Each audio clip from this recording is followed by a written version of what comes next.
Pendengar akan kita simak Manjada Wajada.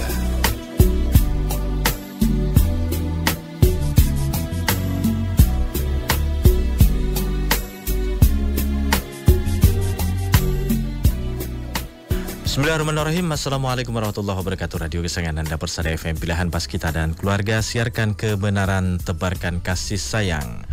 Pendengar di manapun Anda berada, puji syukur kita panjatkan kehadirat Allah SWT. Di kesempatan yang berbahagia ini kita masih diberikan begitu banyak limpahan nikmat dan karunia-Nya. Dan mudah-mudahan kita semuanya juga dalam keadaan sehat walafiat.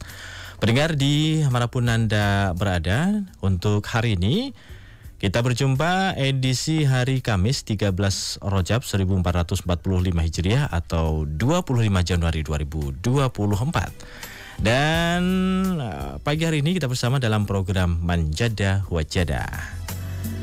Tentu kita akan selalu menghadirkan narasumber yang inspiratif, menginspirasi kita semuanya begitu ya. Beberapa waktu yang lalu hadir narasumber demi narasumber yang selalu menginspirasi kita semuanya. Nah, untuk kesempatan pagi hari ini kita akan berbincang, berdiskusi dengan saudara-saudara kita semuanya. Kali ini sudah hadir di studio ya. Ada Mas Ali Maksum ya, Ali Maksum SSMA ya. Sudah hadir di studio. Kita sapa dulu. Assalamualaikum warahmatullahi wabarakatuh, Mas Ali Maksum. Waalaikumsalam warahmatullahi wabarakatuh. Alhamdulillah, kabar baik dan sehat ya. Sehat, kuat, alhamdulillah, bermanfaat. Sehat. Nah, itu yang penting ya. Sehat, kuat, dan juga bermanfaat ini. Penting sekali. Pendengar dimanapun Anda berada, tentu Anda nanti juga dapat bertanya, berdiskusi langsung ya dengan beliau nanti di telepon 02716381123 atau di SMS dan WA 081393809000. Atau Anda juga bisa meninggalkan komen di YouTube ya, karena saat ini kita live di YouTube di akun 102,2 Persada FM. Jadi langsung bisa melihat ini wajah Mas Ali Maksum ini ya. Tidak hanya mendengarkan suaranya, tapi bisa langsung melihat ya melalui kanal YouTube Persada FM. Mas Ali Maksum ini dulu saya ketemu Mas Ali Maksum ini pas futsal dulu ya. Lama sekali ya. Iya, masih gagah dulu. Masih gagah. Futsal ini kenalnya itu pas futsal dulu kayaknya ya. Di waktu di mana itu? Di Lawean dulu. Nah, di Lawean ya, di Pontianak. Alhamdulillah. Sehat selalu ini ya Mas ya. Kuat, sehat tadi ya, bermanfaat juga begitu. Mas Ali Maksum ini sebenarnya rumahnya mana tuh ya? Tempat tinggalnya, kelahiran mana tuh Mas Ali? Kalau rumah saya nggak saya bawa sebetulnya. Ya, oh nggak dibawa ya? Oh, masa dibawa terus? Bukan keong ya. Nah, betul. Tapi kalau saya kelahiran asli Wonorejo Gundangrejo Karanganyar. Wonorejo Gundangrejo Karanganyar. Oh iya. Jadi sisi perbatasan Solo sebelah utara. Solo sebelah utara. Ya, kalau aksesnya ke Solo lebih dekat daripada ke Karanganyar kota. Jadi kalau urus-urus apa-apa ini agak jauh ya, ke kotanya. Butuh uang jajan lebih. Nah, jadi ampirannya nanti kan lebih banyak. Kalau ke Solo malah justru lebih dekat ya. Lebih dekat ke sini. Apalagi ke studio ini juga lebih dekat berarti ya. Alhamdulillah lebih dekat. Kemudian kalau keluarga ini berapa saudara sih Mas Ali Maksum ini? Saya 3 bersaudara. 3 bersaudara. Saya nomor 3. Oh, yang nomor 3. Ya, bontot ini. Bontot. Nah, yang ya? Apa kalau bontot itu ragil. Ragil. Yang pertama laki-laki juga, Mas Abdullah Ghufari. Oh, Mas Abdullah itu ya. Rekan futsal juga ya. Rekan futsal juga. Cuma keluarga futsal, olahragawan. Oh iya. Kemudian yang kedua Muslim Al-Amin itu. Muslim Al-Amin. Olahragawan juga. Futsal juga ya futsal kemarin. Juga, pokoknya sekeluarga itu kemarin ya.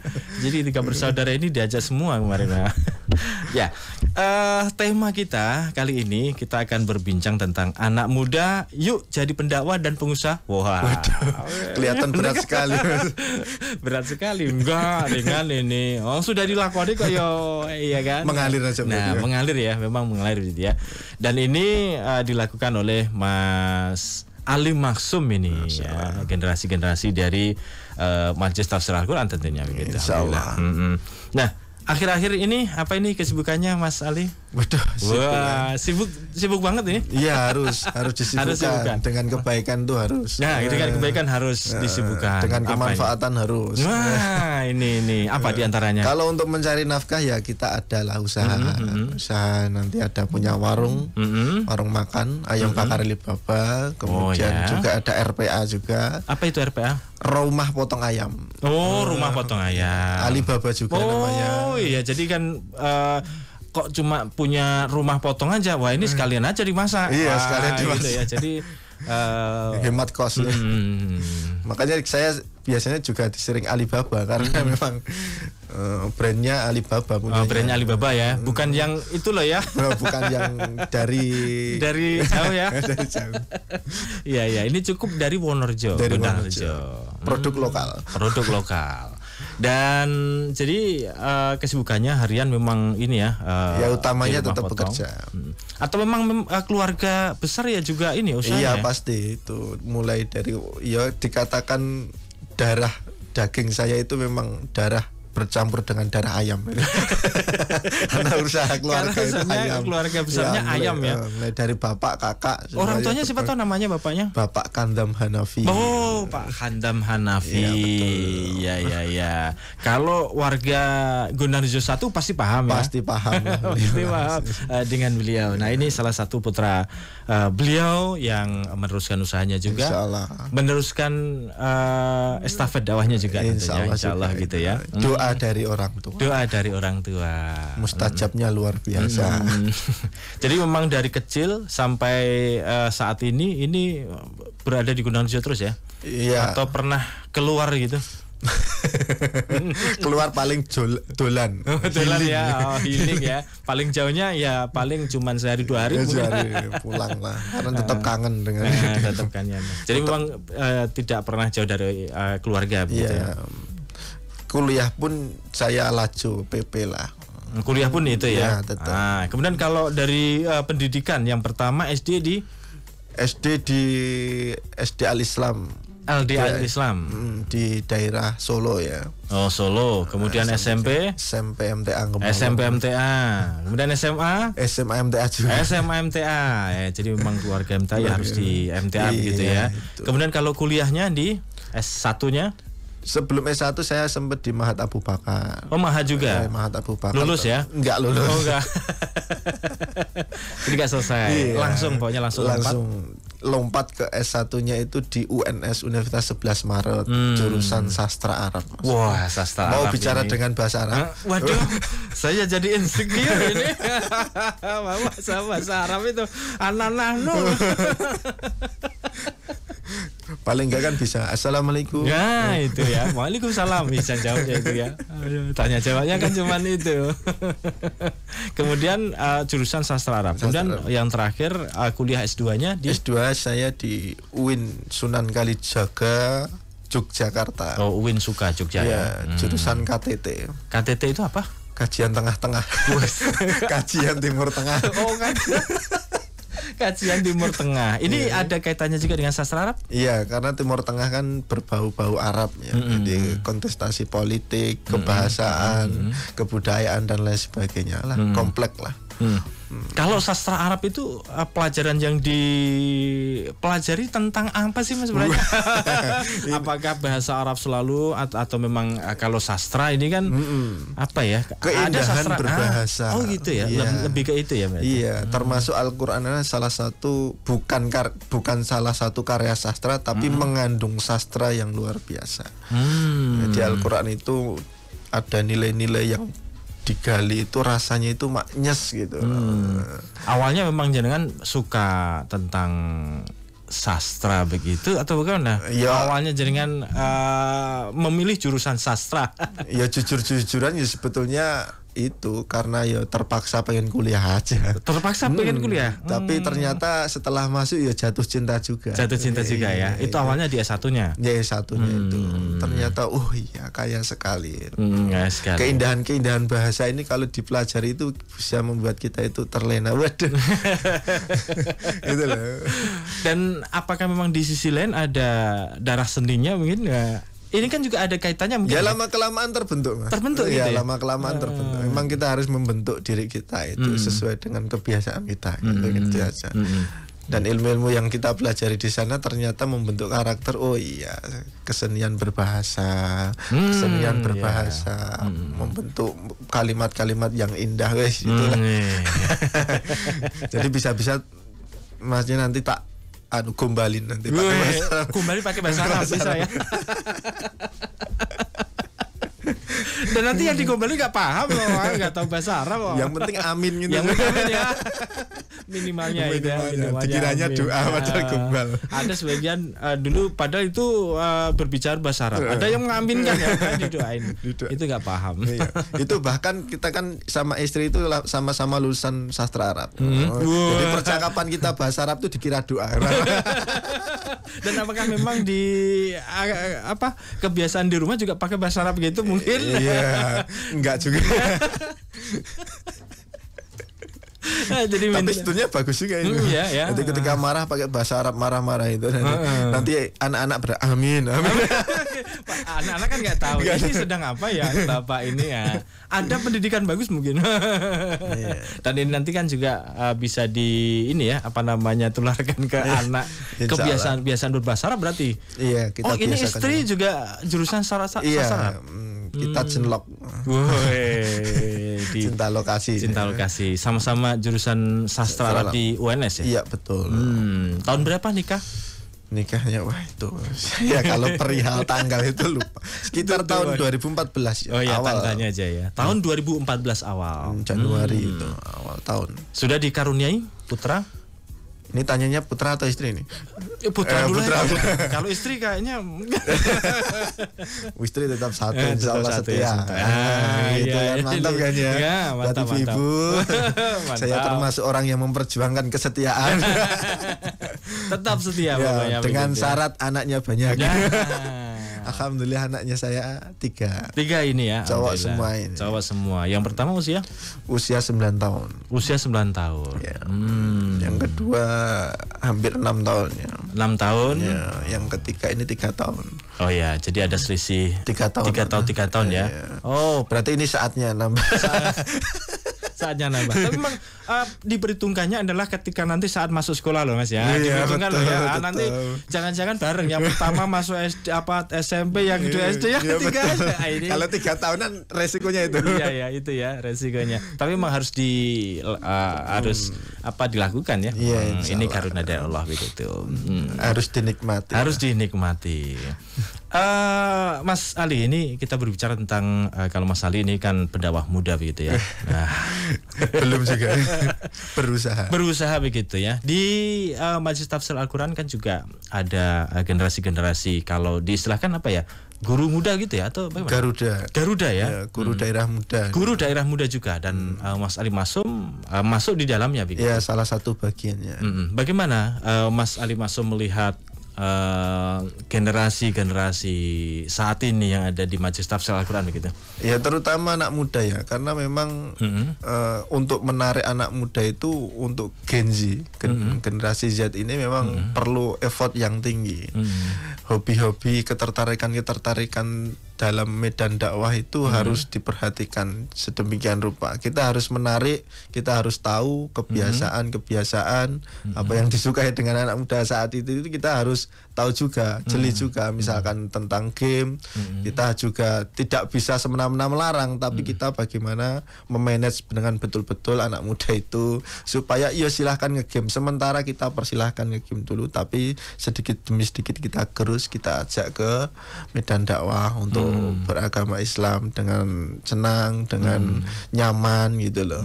Kemudian yang terlarut-larut dengan dunia kegelapan, kemaksiatan, kita tarik sedikit demi sedikit gitu loh. Karena kalau kita tarik secara paksa nanti malah hilang dan lost. Malah gitu. justru hilang ya. Iya, justru betul. lepas biasanya. Justru lepas. Kalau ditarik kenceng nanti justru akan putus gitu kan. Betul istilahnya. Betul.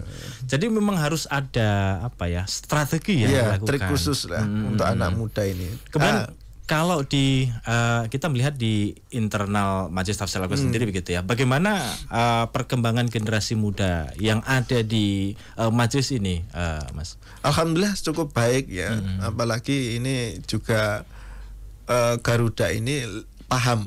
Garuda itu guru muda daerah itu paham bahwa anak muda itu sukanya dengan hal-hal yang terbarukan saat ini. Kita itu juga harus tahu perkembangan teknologi, isu-isu yang terbaru. Itu kita juga harus tahu, kita harus selipkan juga. Apalagi dengan kata-kata indah yang tersebar luas di media sosial kita juga harus peka juga itu. Mau contoh misalkan kata-kata yang terbarukan saat ini misalkan gencana yo. Itu kita harus tahu juga. Itu apa toh gitu ya. Itu apa toh gitu. Kita harus sapa juga seperti itu. Gimana, apa kabarnya? Apakah masih cukurukuk kugeruk? Itu kan cukup memancing anak muda itu. Ini ternyata ada perhatian khusus gitu ya. Ada perhatian khusus ini. Ini kok paham ternyata ya, ini. Ternyata ya memang itu sesuatu yang boleh dan tidak melanggar sebenarnya. Tinggal kita manage dengan baik aja. Kalimat-kalimat yang baik, cuman kalau kita tempatkan di tempat yang baik kan juga baik juga. Gitu. Jadi itu bisa jadi strategi kita untuk menarik anak-anak muda. Apalagi dengan lagu-lagu terbaru saat ini, kita harus juga perhatian juga gitu loh. Kemarilah singgah dulu sebentar loh. Itu kita kalau tafsirkan, ayo nak sini nak. Kalau dalam perpergian dengar adzan singgah dulu sebentar. Perjalananmu masih jauh, berlarut-larut. Menangislah, kita diperbolehkan loh menangis, apalagi dalam keadaan sujud. Kan kau juga manusia. Jadi tidak melulu tentang gitu percintaan terhadap sesama lawan jenis, tapi percintaan kita kepada Rob kita itu juga perlu dibangun dari sesuatu yang viral saat ini mungkin atau yang sedang up to date saat ini. Yaitu kita harus peka juga untuk menghadapi anak muda itu, memang harus tahu lah. Kemudian dengan istilah didiklah generasi sesuai dengan zamannya ini, bagaimana mengartikan itu? Ya itu memang benar ini gitu ya. Betul, itu perkataan Ali bin Abi Thalib itu memang demikian rupa. Karena ya kalau kita didik dengan zaman old ya, anak-anak muda itu akan kaku ya, gitu kan. Kita berkesesuaian dengan zaman. Ketika berkesesuaian dengan zaman, kita menganggap Islam itu ternyata juga berkesesuaian dengan zaman gitu loh. Islam itu bukan sekedar zaman lampau. Islam itu akan tetap berkesesuaian dengan zaman sampai kapanpun. Karena sudah dinaskan oleh Allah gitu loh. Maksudnya gitu. Jadi dalam menghadapi anak muda ya kita harus tahu seluk-beluknya. Karena apa? Kenakalan remaja ini juga terus bervariasi gitu ya. Sekarang di dalam kamar pun bisa bermaksiat gitu loh maksudnya. Betul. Jangan sangka anak di rumah di dalam kamar aman-aman saja gitu loh maksudnya. Apalagi ada yang namanya setan gepeng ini. Nah, lebih ini lagi ya. Apalagi di kamar malah justru aman mereka. Maka para orang tua juga harus memperhatikan juga ini. Dan ini perlu menjadi perhatian khusus juga untuk para orang tua begitu ya. Bagaimana mendidik di rumah, bagaimana mensekolahkan, bagaimana mengawasinya ini juga harus menjadi perhatian. Betul sekali. Termasuk generasi-generasi anak-anak kita yang ngaji ini pun juga sama ya sebenarnya gitu ya. Betul. Kita jangan merasa sok kuat, sudah ngaji terlepas dari kemaksiatan. Kita harus lebih menjaga betul-betul itu. Karena memang setan itu ya punya trik juga. Kalau gagal ini berikutnya, gagal ini berikutnya. Kita juga punya trik juga harusnya. Setan menggoda ini, saya tangkis dengan ini. Apakah hal semacam ini Mas Ali Maksum dulu pernah pengalaman dan sebagainya begitu atau bagaimana? Atau dulu mungkin pernah nakal gitu ya? Enggak juga ya sebenarnya? Iya, harus pasti ya? Ada lah, kenakalan remaja itu ada. Tapi saya nggak mau cerita di sini. Nggak usah yang ya. Kita cerita yang hebat-hebat aja. Yang hebat, yang memotivasi. Yang memotivasi saja. Gagal itu pastilah. Ya itulah. Itu pengalaman-pengalaman lampau itu kita jadikan pelajaran. Itu insya Allah jadi hal yang berkah. Karena the best teacher is experience is the best teacher. Pengalaman adalah guru terbaik. Nah, ini diartikan itu maksudnya. Gitu loh. Ya kan gitu. Kalau kita tidak belajar dari pengalaman kehidupan kita sehari-hari, ya bagaimana kita tumbuh? Iya, betul sekali. Jadi memang harus dijadikan pengalaman terus ya. Tidak terperosok terus kan. Enggak juga gitu. Nyungsep, gelundung, glinding.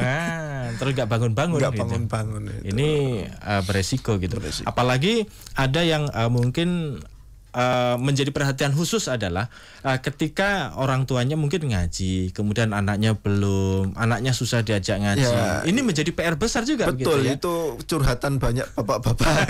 Itu kenapa toh ini anakku dijak ngaji angel men ini. Ya ini juga menjadi perhatian kita bagi Garuda. Memang karena ini juga proses kita bersama-sama. Kenapa sih saya dulu masih tertarik dengan dakwah itu? Oh, ternyata dulu itu kita bisa settle, bisa survive itu karena apa? Kita mengupayakan diri kita sendiri misalkan. Maka kalau ada bapak-bapak itu cara mengajaknya anak sekarang itu bukan dipaksa tadi, tapi lebih diarahkan ataupun diajak bersama-sama, diajak bersenang-senang dulu, diajak ngobrol deep talk lah ibaratnya, bicara dalam. Bagaimana kita dari hati ke hati. Asik ya. Ya nggak tahu juga karena saya masih bapak muda ini. Tapi saya juga belajar dari para sepuh-sepuh itu memang problemnya seperti itu. Anaknya susah diajak untuk ngaji. Lah itu saran saya memang anak-anak sekarang itu kalau tidak lari ke hobi, lari ke gadget. Hobi itu misalkan hobi. Motor ya nanti sampai touring sampai jauh, yes, kemana-mana nggak bisa inilah ya, sampai mungkin pada kondisi nggak bisa diatur, bisa gitu. Jadi gadget ya sama nggak bisa diatur, sudah konsentrasi pada gadgetnya. Apapun yang terjadi, yang penting gadget gitu. Gadget, karena itu apa? Ketimpangan antara kenyamanan berada di samping orang tua dengan kenyamanan di samping hobi-hobinya. Jadi anak itu ternyata lebih nyaman dengan HP-nya itu karena apa? Daripada bersanding dengan orang tuanya yang marah-marah melulu, mending HP yang selalu mengapresiasi, yang selalu berkata-kata indah, yang memberikan warna-warni, gitu loh. Gitu. Ya itu gambarannya seperti itu. Orang tua marah-marah, ternyata di HP itu ketika main game itu dikasih apresiasi. Ketika membunuh satu musuh, double kill, triple kill, maniak, sefek. Wah, itu kan apresiasi yang luar biasa. Apalagi kata-katanya indah. Cobalah untuk membangun dunia ini dengan bergembira. Wah, itu di HP. Ketika bertemu orang tuanya, dolanan HP terus. Nah, itu. Berarti ini menjadi catatan khusus juga untuk para orang tua ini ya. Khususnya saya juga. Oh, iya. Nanti ya, karena masih anak-anak ini. Atau mungkin pas usia-usia dini pun juga menjadi perhatian juga ya. Ya betul. Ini berapa banyak kasus anak 3 tahun, 2 tahun, 3 tahun, 4 tahun itu tantrum minta HP. Nah itu kan. Nanti silahkan konsultasi dengan para psikiater atau psikolog misalnya itu bagaimana mengatasi kondisi anak seperti itu bisa biar tidak ketergantungan dengan HP. Itu silahkan konsultasi saja, tapi jangan konsultasi dengan saya. Kalau sekedar ngobrol boleh lah. Ngobrol boleh lah. Berbagi pengalaman. Iya itu. Sastrawan loh. Sastrawan loh. Mau tak tunjukkan kata-kata indahku. Apa satu coba? Satu indah. Waduh. Lah kalau untuk anak-anak banyak, saya punya banyak sekali. Misalkan, kejar itu cita-cita, bukan dia yang nggak cinta. Dan itu muncul pada saat kajian-kajian nggak? Ya harus karena kita ketika berbicara dalil itu anak itu kadang bosen. Walaupun itu dalil itu bagus, Al-Quran itu bagus. Tapi ketika disampaikan dengan kata-kata yang indah dan berirama itu, ternyata anak itu nyentuh. Karena apa? Bisa buat story WA. Iya betul. Story WA aja. Wah, kayaknya bagus sekali. Bagus sekali. Ternyata dari hasil kajian. Kajian. Enak. Tetaplah sholat walaupun jodohmu belum terlihat.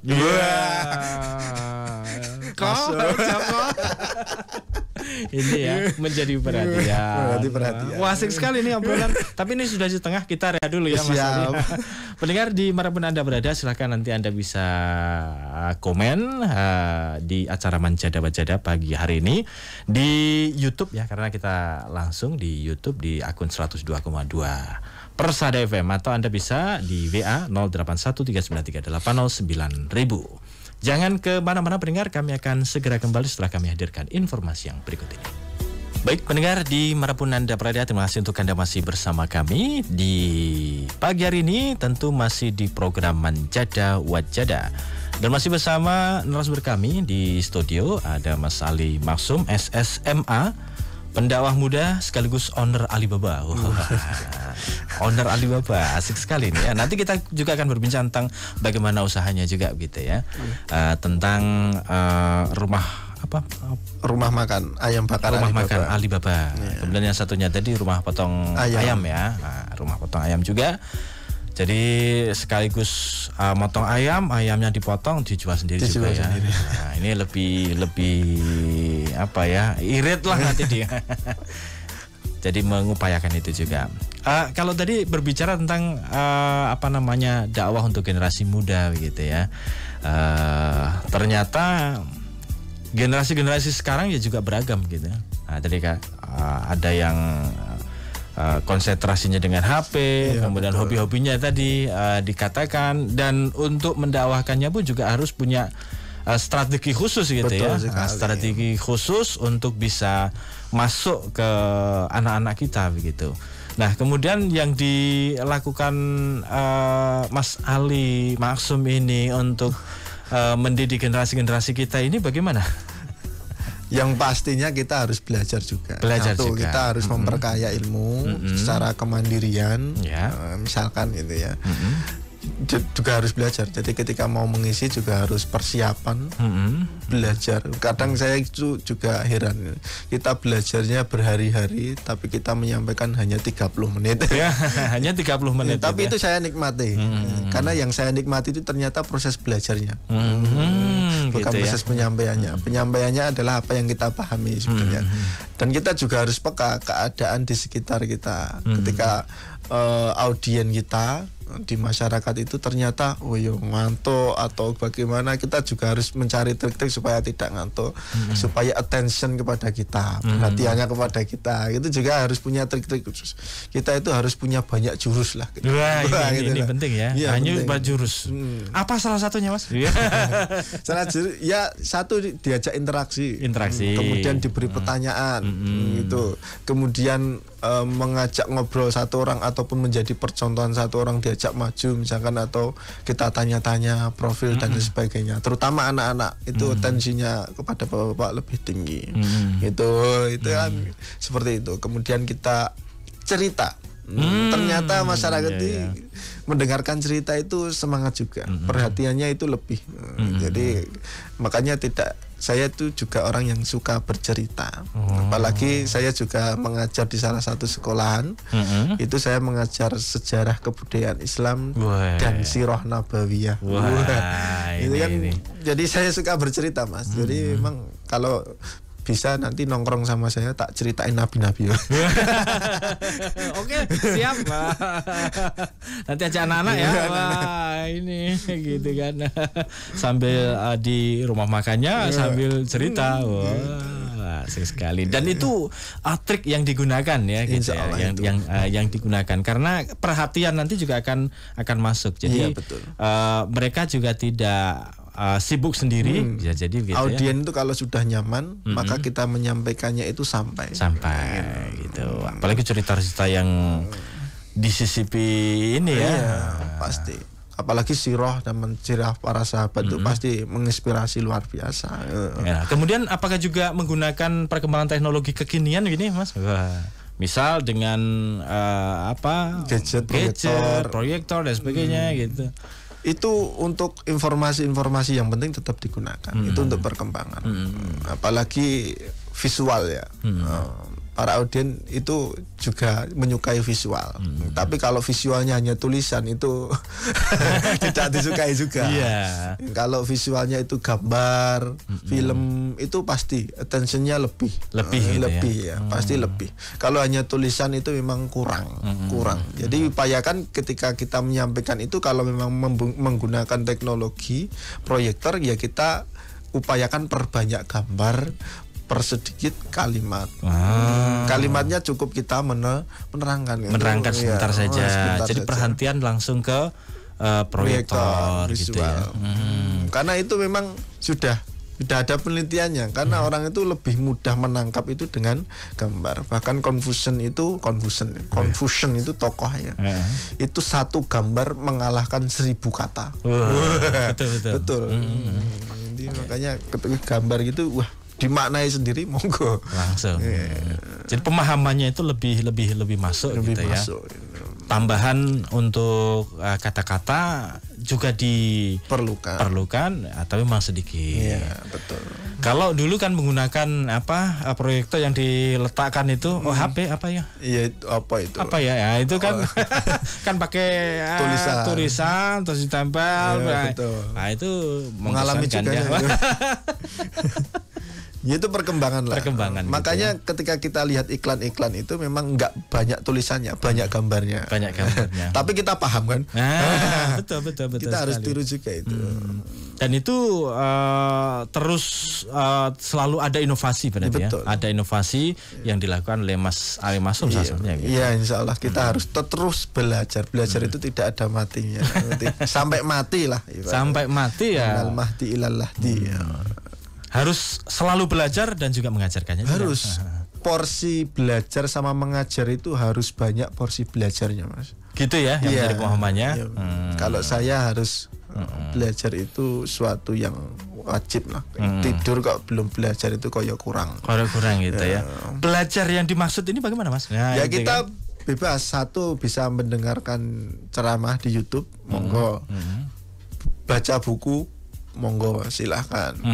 Kemudian kita jalan-jalan bisa dikatakan belajar, oke. Berdiskusi, belajar, oke. Tapi kalau saya mewajibkan, kalau paling tidak itu yang membaca minimal 1 lembar dalam buku itu. Minimal itu, walaupun pengulangan. Karena itu hanya untuk merefresh otak saja. Ternyata kalimat-kalimat itu disusun dengan cara yang indah, itu juga penting. Seperti itulah. Karena nanti ingin menyampaikan sesuatu itu ya harus merangkai kata juga begitu kan. Harus ada persiapannya juga. Betul. Begitu. Kalau dadaan ya nanti juga akan bingung. Jangan sampai itu dikurangi. Iya, dikurangi, betul. Sering ada nya itu juga akan berpengaruh ya. Iya. Ya itu tahap belajar ya bisa juga. Tapi itu gawan bayi juga bisa. Biasa gitu ya. Kemudian Mas Ali ini juga disibukkan dengan usaha-usahanya begitu ya. Alhamdulillah. Salah satunya tadi adalah owner Alibaba, warung Alibaba gitu ya. Iya, ayam bakar Alibaba itu memang kalau di Wonorejo juga sudah cukup viral. Wah, juga cukup viral. Karena banyak promonya. Dan itu salah satu untuk memviralkan ya. Iya, trik lah. Trik juga ya. Karena kita target marketnya hanya sekitar saja. Kalau kita tidak kasih attention lebih, perhatian lebih, ya nanti lari keluar gitu kan ya, supaya mereka yang terdekat minimal itu kan. Meskipun ada yang dari jauh juga ya. Iya. Bahkan saya juga sempat heran itu, para pendatang itu sekali datang itu langsung komentar, Mas enak Mas. Dari mana Mas? Saya lewat sini dari dari Jakarta mau ke tempat simbah saya. Ternyata kan jalur Sidatan mau ke tol. Jadi betul, aksesnya ada. Plakatnya ada, lapar mampir, ternyata repeat terus. Ketika mau ke tempatnya mbahnya pasti mampir. Dan bahkan jadi alasan. Sebenarnya pengen ke warungnya itu ya. Ya betul sekali. Apa yang menjadi rahasianya Mas? Rahasia jangan dibeberkan. Ini kan pertanyaan memancing loh. Ternyata tahu ya Pak. Lah rahasia kok ditanyakan. Yang jelas saya itu suka berinteraksi dengan pelanggan. Iya, berinteraksi dengan pelanggan gitu ya. Jadi saya itu suka melayani sendiri pelanggan saya, diajak ngobrol, kenalan. Saya juga belajar dari para mereka. Kan kita pasti bertemu dengan banyak orang. Dan orang itu pasti memiliki nilai lebih tersendiri lah. Kita cari, kita gali. Biasanya saya lebih sering bertanya, Masnya kok bisa usaha gini. Ya kita belajar dari obrolan itu. Masnya kok bisa semangat belajar bagaimana? Ya kita ngajak ngobrol itu. Itu sebetulnya kita yang mau belajar. Itu salah satu trik saya. Satu, saya bisa belajar. Dua, bisa membuat nyaman pelanggan. Ya gitu kan. Jadi saling ini ya, bisa saling menguntungkan juga, saling belajar juga di sana gitu. Betul. Ya. Jadi menyerap ilmu dari mereka-mereka yang datang, atau mereka juga menyerap apa yang itu minim. Karena seringnya saya belajar. Saya belajar. Iya, karena kebutuhan saya. Sejak kapan menjalani usaha ini, Mas? Itu sebelum nikah ya. Oh, sebelum nikah ya? Masih kuliah itu di tahun 2013 mungkin ya. Saya agak lupa itu. Itu jadi kuliah ya jualan itu. Memang dulu memang mau diarani iya pokoknya perjuangan urip ya kudu ngono kuwi lah. Saya juga harus ada usaha gitu lah. Saya juga belum mengatakan diri saya sukses, tapi setidaknya saya sudah menggembirakan diri saya dengan apa yang saya lakukan. Wah, ini kata-kata lagi nih. Asik. Jadi yang penting diri ini merasa puas dulu, ya, nyaman, gembira, memuaskan diri lah gitu ya, dengan apa yang dilakukan saat itu gitu. Mencintai pekerjaan kita lah. Lumayan loh ya, 2013 sampai sekarang ini kan tetap konsisten ini yang penting kan, konsisten. Yaitu kebutuhan lebih tepat. Jadi ini ya karena kan kebutuhan dasar dari ayamnya kan langsung dari RPA-nya sendiri gitu ya. Karena memang kualitas ayam kita kan memang kita jaga betul ya Mas ya. Nah, karena kalau kita ngambil ke tempat orang lain, kualitas ayamnya kan belum terjamin. Belum tentu. Maka kita ciptakan kualitas ayam kita sendiri, kita perbagus sehingga kita mampu menawarkan ke orang lain. Ketika ada yang tanya, Mas kualitas ayamnya kok bagus, ambil di tempat saya saja. Iklan lagi. Yang laris juga ayamnya sendiri semua pokoknya gitu. Berputarnya di situ. Alhamdulillah. Dan ini juga baru saja RPA-nya situ sudah mendapatkan sertifikat halal MUI. Dengan di RPA-nya sendiri jelas kehalalannya pasti itu ya. Nyembelih kan sendiri gitu ya. Dalam sehari nyembelih berapa khusus untuk Alibabanya? Khusus Alibabanya itu saya karena saking yang banyaknya istri, lupa ini ya, yang ngurus istri ya, jadi saya lupa sekitar 15 sampai 20 ekor untuk ayamnya gitu. Alhamdulillah luar biasa. Dan itu tetap konsisten ini yang penting gitu ya. Itu. Kemudian bagaimana penjenengan mengatur waktu dari usaha, dakwah, ngajar.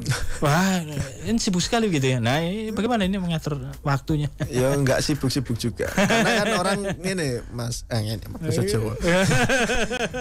Kadang orang menyebutnya kita itu businessman. Businessman berarti orang yang sibuk. Atau enggak orang mengatakan kita pengusaha. Pengusaha berarti orang yang berusaha, mengusahakan. Kalau saya lebih suka disebut pengusaha. Karena sering mengusahakan. Ya. Jadi kalau sesibuk apapun ya ternyata lebih banyak longgarnya. Karena di rumah sendiri. Di rumah sendiri lebih nyaman. Nanti kalau ada kegiatan di luar ya udah kita pasrahkan lah. Kalau kita keluarnya itu ke jalan yang bermanfaat, insya Allah yang di rumah ditolong lah sama Allah. Ini filosofis sekali nih. Jadi memang ya harus itu, memang benar gitu ya. Jadi yang penting apa? Yang penting kita yakin sama gitu ya. Allah itu. Allah menyibukkan kita dalam kebaikan, pasti dimudahkan semua urusan kita. Termasuk kesibukan-kesibukan yang dilakukan gitu ya. Kuat dilakoni, kuat tinggal ngaji. Penting ya. Kuat dilakoni, kuat ditinggal ngaji. Saya kira ditinggal yang lainnya. Tetap ngaji pokoknya gitu ya. Ngaji, dalam kondisi apapun harus ngaji. Iya, belajar lebih tepatnya. Belajar harus ini. Dimanapun tempatnya kita harus belajar. Termasuk di sini saya banyak belajar. Ini saya banyak belajar ini. Banyak muncul kata-kata baru ini, menjadi kosakata baru dong. Iya, harus memperkaya kosakata. Penyiar kok. Iya loh, penyiar nanti kosakata kan ya. Waktu gitu, luar biasa ini ya. Artinya kesibukan yang dilakukan dari bangun tidur sampai tidur lagi ini Insya Allah diusahakan diusahakan kemanfaatan. Sehat, kuat, bermanfaat. Nah, sehat, kuat, bermanfaat ini ya mendalam sekali lah. Kalau diurai gitu kan. Mau diurai? Iya. Atau butuh satu lagi. Kelihatannya kurang ya Mas. Kurang, harus lagi ini gitu lah. Nah, dengan kesibukan yang dilakukan ngaji, kemudian ngajar. Kalau ngisi kajian ini dalam seminggu berapa kali? Ya saya nggak matok ya, karena ya alhamdulillah masih diberikan kesibukan. Selama longgar ada permintaan gas lah ibaratnya. Gitu ya. Karena apalagi masyarakat merasa saya dibutuhkan masyarakat, ya insya Allah saya juga berusaha semaksimal mungkin. Gitu ya. Jadi di kalender itu sudah ada ini Paknya. Iya, ada catatannya hari ini gitu ya. Selama bermanfaat lah. Ternyata ya di masyarakat itu sosok yang humble, menyenangkan itu juga dibutuhkan. Iya, karena kalau kita fokus dengan kesedihan dan permasalahan kita ya nggak akan usai. Maka kita harus fokus apa yang membahagiakan diri kita selama dalam kebaikan. Jadi mereka juga paham ya kalau Mas Ali Masum ini adalah warga Majelis Tahfiz Al-Quran gitu ya. Insya Allah nanti ya sedikit demi sedikit lah Mas ya. Jadi memang juga mendakwahkan Majelis Tahfiz Al-Quran. Iya, insya Allah sama-sama yang gitu dipelajari itu Al-Quran pasti banyak bertemunya. Nah, kalau kita cari perbedaannya ya pasti lebih banyak persamaannya. Gitu aja. Kita menghindari hal-hal yang berbau perbedaan. Itu aja. Kita cari persamaannya. Gitu. Gitu. Akan lebih menyenangkan. Lebih menyenangkan. Kalau dicari perbedaannya sumpek Mas. Betul sekali. Kalau persamaan ini nanti ketemunya juga akan enak, menyenangkan. Oh, kita sama-sama ini kan akan jadi nyaman. Betul, nyaman. Menjadi enak, menjadi obrolannya nyambung, enak. Kita juga nyaman. Ketika sudah nyaman, kita menyampaikan nasihat itu juga sampai. Nah, itu kan. Kemudian ini kita berada di program Manjada Wajada. Bagaimana Mas Ali mengartikan arti ini gitu ya? Manjada wajada begitu di kehidupan sehari-hari ini bagaimana? Wah, itu manjada wajada artinya apa Mas? Jenengan yang paham loh ya. Siapa yang bersungguh-sungguh maka akan terjadi ibaratnya. Ya itu kan sudah sunatullahnya Allah lah ibaratnya.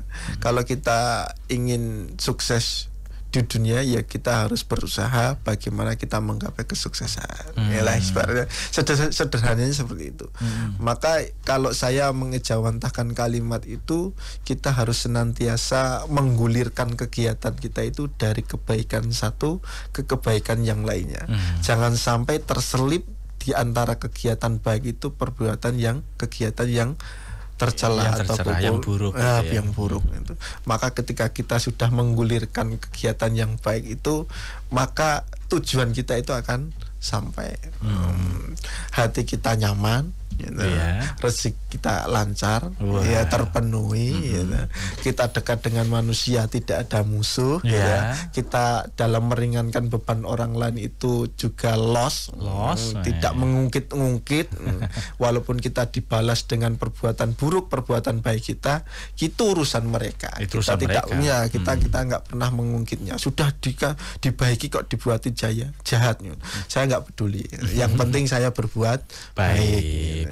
Berbuat baik betul. Gitu. Perkara mereka mungkin berbuat jahat kepada kita ya nggak masalah. Gitu. Betul sekali Mas. Yang penting kita berusaha. Kita itu kalau kita mengutip kalimat hikmah itu, ternyata di dunia ini hanya ada dua tipe orang Mas. Yang pertama itu orang baik, yang kedua itu orang yang berusaha baik. Kira-kira jenengan yang mana? Wah, saya berusaha baik aja. Gitu kan? Berarti belum baik Mas. Aduh, wah, ini jebakan kan. Berarti kita punya dosa, punya kesalahan. Maka kita berusaha menjadi baik. Itu ya poin berusaha. Poinnya itu. Point of view-nya itu. Gitu ya. Sehat, Baik, kuat, baik. bermanfaat. Nah, sehat, kuat, bermanfaat insyaallah gitu ya. Tambah kosakata baru ini. Untuk Anda juga tentu pendengar ya. Terima kasih nih Mas Ali Masum, kita sudah berada di penghujung acara ini, tak terasa 1 jam harus butuh ini untuk mengurai beberapa kalimat tadi kan membutuhkan 1 jam lagi harusnya. Lebih encernya nanti di sambil ngopi. Wah, sambil ngopi di rumah makan Alibaba. Wah, betul sekali. Terima kasih nih Mas ya. Ilmunya pagi hari ini, motivasinya mudah-mudahan bermanfaat untuk saudara kita semuanya, menginspirasi saudara-saudara kita semuanya begitu ya. Bagaimana mendidik generasi-generasi kita atau generasi-generasi kita yang akan melanjutkan estafet dakwah ini begitu ya. Karena generasi-generasi muda saat ini nanti yang akan menduduki posisi saat ini gitu. Akan meneruskan posisi saat ini. Iya, kalau tidak kita didik ya bagaimana nanti? Maka untuk generasi tua berbaik-baiklah dengan generasi muda. Karena nanti mau nggak mau ya juga ya, tetap harus itu. Ada masanya. Iya, kalau gitu sudah kan. Dibaikkan otomatis cita-cita orang tuanya itu pasti diteruskan. Betul. Kalau nggak baik ya betot. Gitu betul. Ya. Jadi memang harus dijaga. Betul. Saling menjaga. Betul sekali. Sekali lagi terima kasih Mas Ali. Selamat beraktivitas kembali. Mudah-mudahan diberikan kesuksesan ya di aktivitasnya. Usahanya juga semakin berkembang. Kemudian dakwahnya juga semakin meluas. Terima kasih. Assalamualaikum warahmatullahi wabarakatuh. Waalaikumsalam warahmatullahi wabarakatuh. Baik pendengar dimanapun Anda berada, demikian kebersamaan kita untuk program Manjada Wajada pagi hari ini bersama Mas Ali Maksum SSMA, pendakwah muda dan juga owner Alibaba. Terima kasih kebersamaannya. Mohon maaf atas segala kekurangan. Orang yang terkuat di antara kita adalah orang yang mampu mengendalikan amarahnya. Billahi taufik wal hidayah. Wassalamualaikum warahmatullahi wabarakatuh. Radio Persada FM.